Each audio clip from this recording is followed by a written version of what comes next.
السلام علیکم ناظرین، اسلامک ڈسپلنز میں آپ کو خوش آمدید کہتے ہیں۔ آج کا ہمارا سوال یہ ہے کہ ٹرانسجینڈرز کیا ہیں۔ یہ جو ابھی ریسنٹلی ہماری نیشنل اسمبلی میں ٹرانسجینڈرز کے حوالے سے ایک بل پاس ہوا ہے،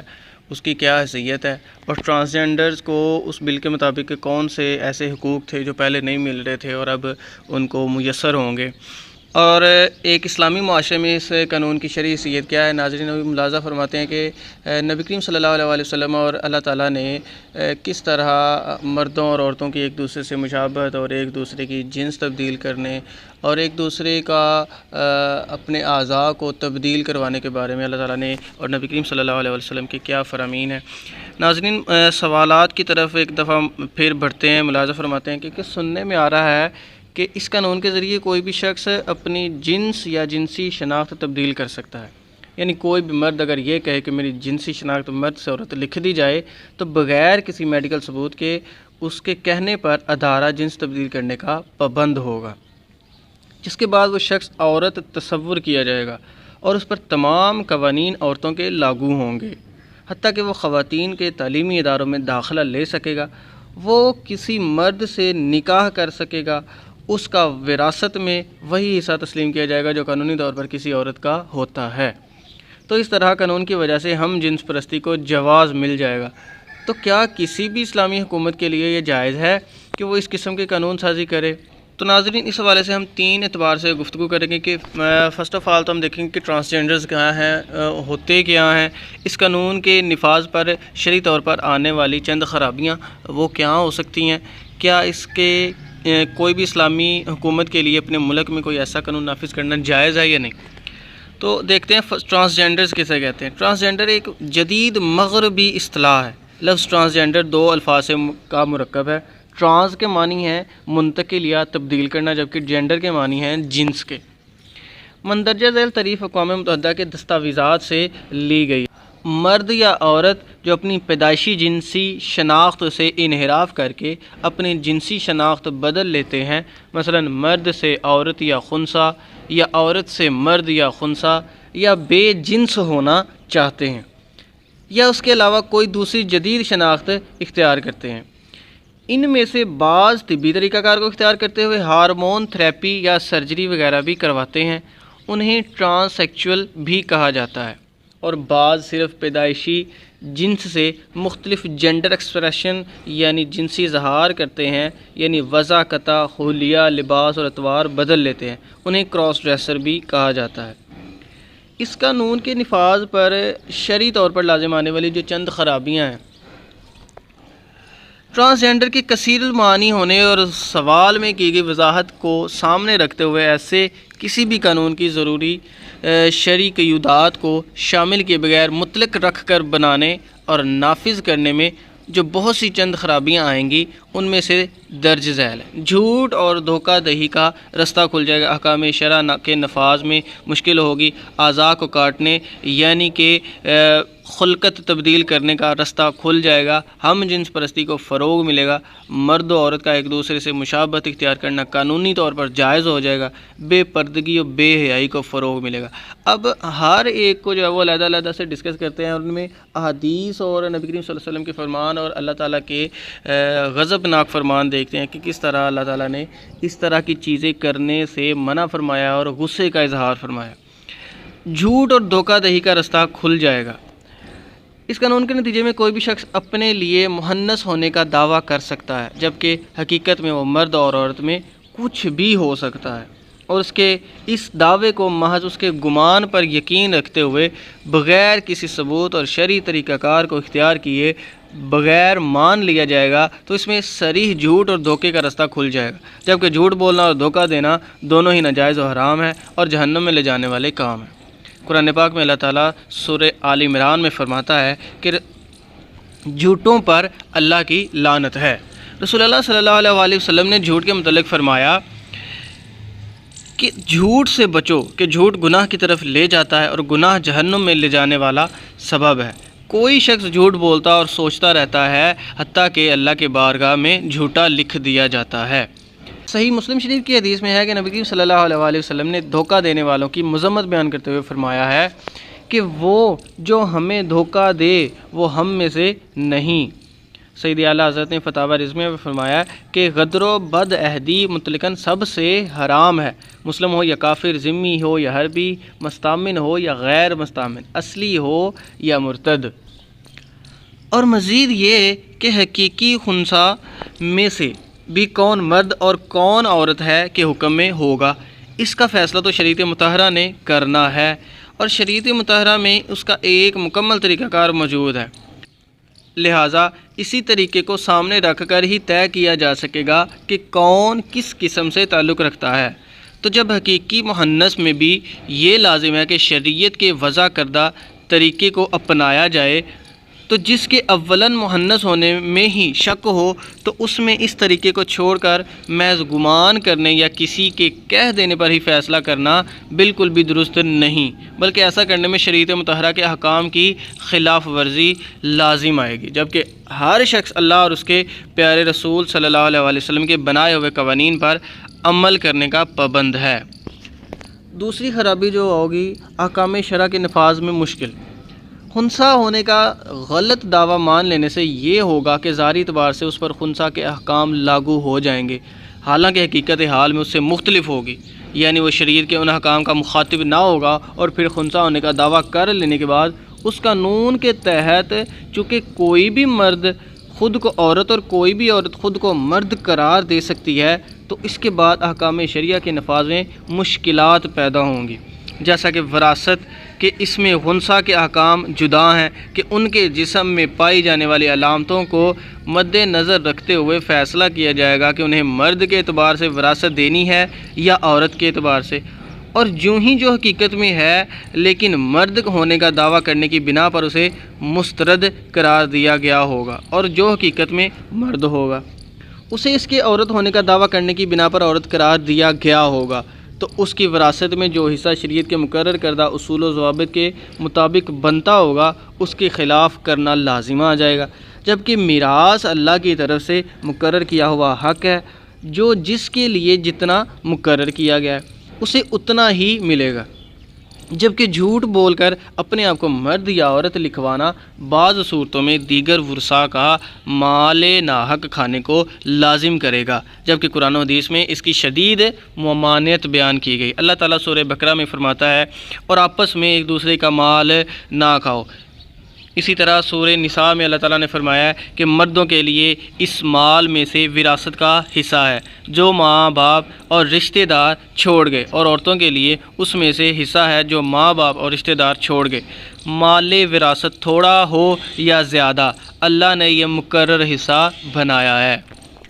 تیسری خرابی ناظرین، اعضاء کو کاٹتے ہوئے تغیر لخلق اللہ اور مصلح یعنی اللہ تعالیٰ کی پیدا کی ہوئی چیزوں میں خلاف شرع تبدیلی کرنا۔ اس قانون سے جنسی اعضاء کو تبدیل کروانے کی راہ ملے گی، اور اس کو سہارا بنا کر اعضاء میں قطع و برید کرنے کا قانونی جواز مل جائے گا، اور لوگ اپنے اعضاء کو کاٹتے ہوئے تغیر لخلق اللہ اور مصلح کرنے کے جرم کے مرتکب ہوں گے، اور اپنے آپ کو خصی کرنا یا مرد عورت کا اللہ تعالیٰ کی تخلیق میں ایسی تبدیلی کرنا حرام ہے۔ قرآن پاک میں ہے کہ شیطان نے مردود ہونے کے بعد خدا کی بارگاہ میں ایک بات یہ کہی تھی کہ وہ لوگوں سے کہے گا تو اللہ تعالیٰ کی پیدا کی ہوئی چیزوں کو ضرور بدل دیں گے، اور آج اگر آپریشن کے ذریعے جنس تبدیل کروائی جاتی ہے تو یہ شیطان کے دعوے کی تصدیق اور اس کے حکم پر عمل ہے۔ سورہ نساء میں اللہ تعالیٰ فرماتا ہے اور میں ضرور انہیں گمراہ کروں گا اور انہیں امیدیں دلاؤں گا، تو یہ ضرور جانوروں کے کان چیریں گے، اور میں انہیں ضرور حکم دوں گا تو یہ اللہ کی پیدا کی ہوئی چیزیں بدل دیں گے، اور جو اللہ کو چھوڑ کر شیطان کو دوست بنائے تو وہ کھلے نقصان میں جا پڑا۔ مفتیان کرام اس حدیث کی شرح میں لکھتے ہیں کہ شیطان نے ایک بات یہ کہی کہ وہ لوگوں کو حکم دے گا تو اللہ تعالیٰ کے پیدا کی ہوئی چیزیں ضرور بدلیں گے۔ یاد رہے کہ اللہ عز و جل کی پیدا کی ہوئی چیزوں میں خلاف شرع تبدیلیاں حرام ہیں۔ حدیث میں اس کی کافی تفصیل موجود ہے۔ اللہ تعالیٰ کی تخلیق کو بدلنے کے بارے میں صحیح مسلم شریف میں ہے کہ گودنے والیوں، گدوانے والیوں، چہرے کے بال نوچنے والیوں، نچوانے والیوں اور خوبصورتی کے لیے دانتوں کو کشادہ کرنے والیوں اور اللہ تعالیٰ کی تخلیق کو بدلنے والیوں پر اللہ تعالیٰ نے لعنت فرمائی ہے۔ بخاری مسلم میں آتا ہے کہ نبی کریم صلی اللہ علیہ وسلم نے کسی کا مال لوٹنے اور مصلح کرنے سے منع فرمایا ہے۔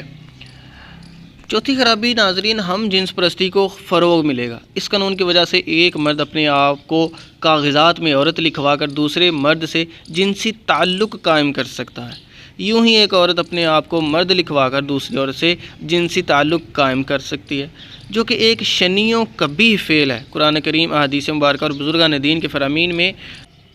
مرد کا مرد اور عورت کا عورت سے ایسا قبیح تعلق قائم کرنے کی سخت مذمت بیان کی گئی۔ چنانچہ سورۃ الانبیاء میں اللہ تعالیٰ حضرت لوط علیہ السلام پر کیے ہوئے احسانات کو بیان کرتے ہوئے تیسرا احسان یہ بیان فرمایا کہ اللہ تعالیٰ نے انہیں اس بستی سے نجات بخشی جہاں کے رہنے والے لواطت وغیرہ گندے کام کیا کرتے تھے، کیونکہ وہ برے لوگ اور نافرمان تھے۔ ارشاد باری تعالیٰ ہے، اور اسے اس بستی سے نجات بخشی جو گندے کام کرتی تھی، بے شک وہ برے لوگ نافرمان تھے۔ پانچویں خرابی ناظرین، مرد اور عورت کا ایک دوسرے سے مشابہت اختیار کرنا۔ اس قانون کے نتیجے میں مرد اور عورت کا ایک دوسرے سے مشابہت اختیار کرنا پایا جائے گا، جبکہ شریعت مطہرہ نے مرد اور عورت کو ایک دوسرے سے مشابہت اختیار کرنے سے منع فرمایا ہے، اور ایسے مردوں پر لعنت کی گئی ہے جو عورتوں کی مشابہت اختیار کریں، اور ایسی عورتوں پر بھی لعنت کی گئی ہے جو مردوں کی مشابہت اختیار کریں۔ بلکہ مرد و عورت کو ایسے لباس تک پہننے سے منع کیا گیا ہے جس میں دوسری جنس سے مشابہت ہوتی ہو۔ تو جب فقط مشابہت اختیار کرنے سے بھی منع فرما دیا گیا ہے تو اپنی جنس تبدیل کروا کر عورت کا مرد اور مرد کا عورت بن جانا کیسے جائز ہو سکتا ہے؟ تو یہ مشابہت سے ہزاروں گنا قبیح، زیادہ سخت اور قبیح و خبیث عمل ہے۔ مردانہ وضع قطع اختیار کرنے والی عورتوں اور زنانہ وضع اختیار کرنے والے مردوں کے متعلق صحیح بخاری، جامع ترمذی، سنن ابو داؤد، ابن ماجہ اور دیگر کتب میں فرمایا گیا ہے کہ آپ صلی اللہ علیہ وآلہ وسلم فرماتے ہیں